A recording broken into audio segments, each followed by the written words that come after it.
इस वक्त कुछ कह रहे हैं, ये सुनते हैं। देखिए, मुझे नहीं मालूम क्या कहा उन्होंने, पर जो कुछ कहा है या कहा जा रहा है, सुना जा रहा है, ये कोई नई बात नहीं उनके लिए। पूरे देश के अंदर जो तनाव है, हिंसा का माहौल है,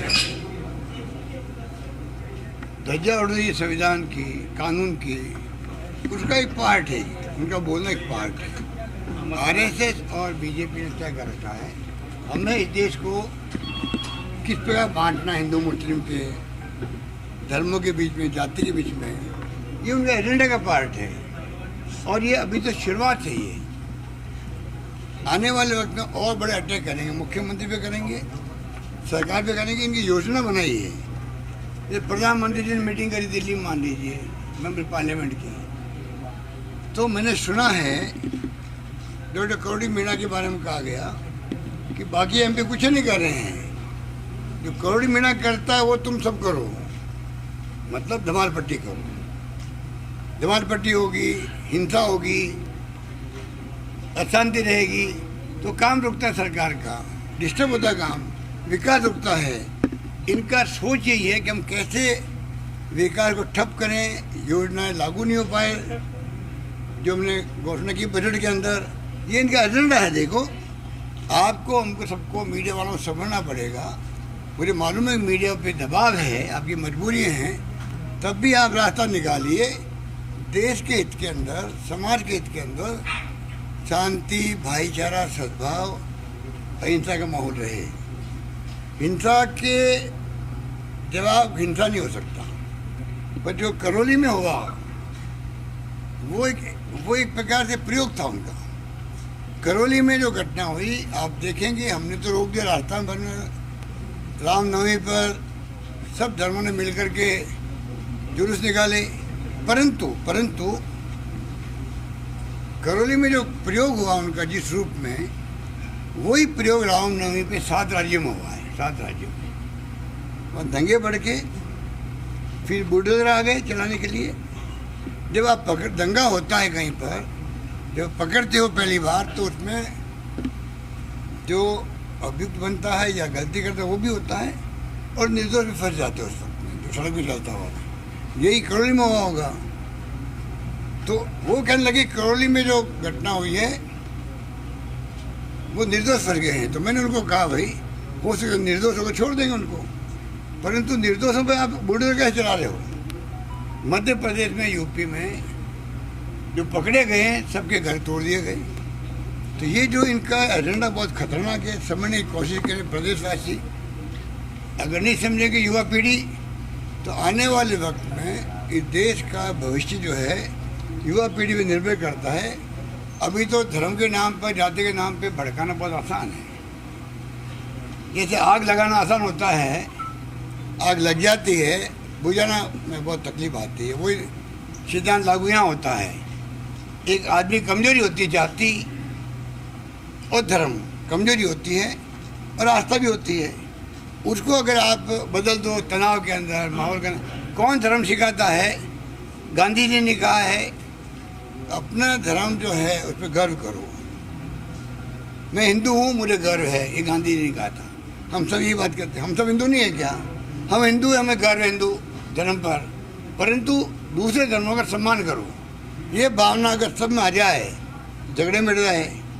इनको तो राज जो आया है वो धर्म के नाम पे आया है, ध्रुवीकरण के नाम पे आया है। ये इसको और बढ़ाएंगे। वो लगातार आरोप लगा रहे हैं कि कांग्रेस तुष्टिकरण कर रही है पक्ष विपक्ष पक्ष को लेकर, और लगातार कई उदाहरण भी देते हैं। जैसे अभी विश्व हिंदू परिषद ने 2-3 दिन पहले प्रेस कॉन्फ्रेंस करके करौली वाले मामले में भी उदाहरण दिया। क्या कहना है? तो आप देखो नहीं, अलवर में क्या है, राजगढ़ में इनका खुद का नगर परिषद का बोर्ड, उन्होंने प्रस्ताव पास किया, और राजगढ़ के अंदर 35 पार्षद में से 34 इनके, जो जस्ट इमेजिन, 35 पार्षद में से एक जीता कांग्रेस का, 34 जीते हैं भारतीय जनता पार्टी के। वो प्रस्ताव पास करते हैं और मंदिर गिरा देते हैं, और अभी तक उस इश्यू को बनाए हुए जिंदा, क्योंकि ध्रुवीकरण करना है इनको, तो कांग्रेस को बदनाम करना है। तो जनता को खुद को सच्चाई का साथ देना चाहिए, तब जाके इनको सबक मिलेगा। वरना जो रास्ता पकड़ लिया इन लोगों ने, किसी को नहीं मालूम है देश किस दिशा में जा रहा है, किस दिशा में जाएगा। आज देश का बुद्धिजीवी है, लेखक है, पत्रकार है, सब चिंतित है। अब पढ़ लीजिए जितने भी आर्टिकल आ रहे हैं, जितने कमेंट आ रहे हैं, जितने डिस्कशन आ रहे हैं आपस के अंदर, समझ लीजिए आप लोग बहुत खतरनाक माहौल है देश के अंदर। ये खतरनाक माहौल में आग लगाना चाहते हैं और ज़्यादा, हमें समझना पड़ेगा। इसलिए अगर कोई किसी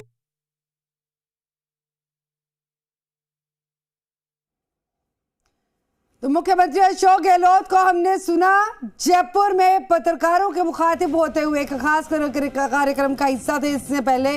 उसके बाद मीडिया के मुखातिब हुए, उन्होंने विपक्ष को घेरा, विपक्ष को घेरते हुए कहा कि विपक्ष हर मुद्दे पर राजनीति करता है, विपक्ष सिर्फ और सिर्फ सरकार के कार्य को भटकाने की कोशिश करता है। इसके अलावा और भी कई मुद्दों पर उन्होंने अपने विचार मीडिया के सामने रखे हैं। करौली हिंसा का जिक्र उन्होंने किया। करौली हिंसा पर किरोड़ी लाल मीणा की तरफ से जो बयान दिए गए, जो राज्य सरकार को घेरा गया, न सिर्फ करौली मामले पर और भी कई मुद्दों को, तो मुख्यमंत्री अशोक गहलोत की तरफ से पलटवार किया गया कि सिर्फ सियासत की जाती है, हर मुद्दे पर राजनीति की जाती है, लोगों को भड़काने की कोशिश की जाती है विपक्ष की तरफ से। जबकि जहां पर बीजेपी की सरकारें हैं, जिन जिन राज्यों में, वहां पर जो कुछ खटता है उस पर कोई भी विपक्ष का नेता बोलने के लिए तैयार नहीं होता। इससे पहले बता दें कि सीएम अशोक गहलोत एक कार्यक्रम का हिस्सा रहे। उस कार्यक्रम में खास तौर पर उन्होंने शिरकत की थी। उनके साथ गुजरात कांग्रेस के प्रभारी रघु शर्मा भी मौजूद थे कार्यक्रम में, और चिकित्सा मंत्री प्रसादी लाल मीणा भी। महावीर स्कूल में सीएम अशोक गहलोत श्री सत्य साई हार्ट हॉस्पिटल के मेगा फ्री हार्ट कैंप के कार्यक्रम का उद्घाटन करने के लिए गए थे। इस दौरान उन्होंने संबोधन भी किया। इसी के साथ स्वास्थ्य सेवाओं को ज़्यादा कैसे बेहतर बनाया जा सकता है और कैसे आज पूरे राज्य में स्वास्थ्य सेवाओं को बेहतर करने के लिए सरकार की तरफ से कदम उठाए जा रहे हैं, या कदम उठाए जा चुके हैं, इसका जिक्र उन्होंने किया।